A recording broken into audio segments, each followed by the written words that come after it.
আস্তে এই কি ব্যাপার, কই যাও? ভাড়া দিয়ে যাবা না? কিসের ভাড়া? কি কয় কিসের ভাড়া মানে? স্টেশনের পিছনের রোডে এত কষ্ট করে রিক্সা চালা লয়ে এলাম, আবার কয় কিসের ভাড়া? মানিটা কি?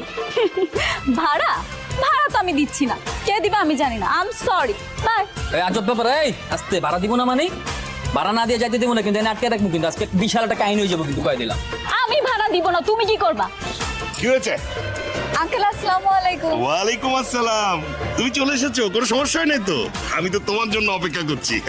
আপনাকে সব পারিবারিক আলাপ বাড়ির ভিতরে গিয়ে করেন, আমার ভাড়া দেন, আমি জায়গা, আমার বহুত কাম আছে। এই তুই এখানে কি করিস?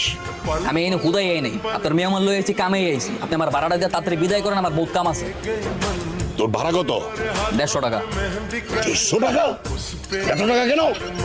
মামুনি, তুমি কোথা থেকে এসেছো? আঙ্কেল আমি তো স্টেশনের পেছনের রোড থেকে এসেছি। হ্যাঁ, স্টেশনের পেছনের রোড থেকে 150 টাকা ভাড়া নাকি? এই